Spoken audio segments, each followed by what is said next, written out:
SG iron. Click on Browse Image and select the preferred image. Now click on Threshold and adjust as per need. Now click on Compute Non-Etch button, and then click on Report button and generate report.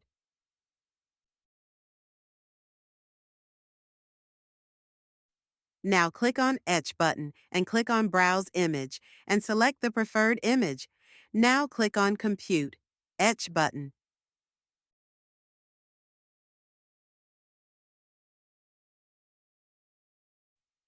You can change the matrix by clicking on Refresh button and changing matrix as per you need, and repeat the same process.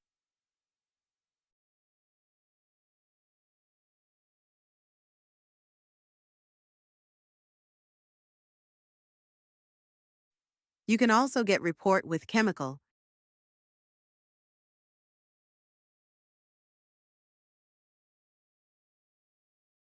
To get report, click on Report and generate report.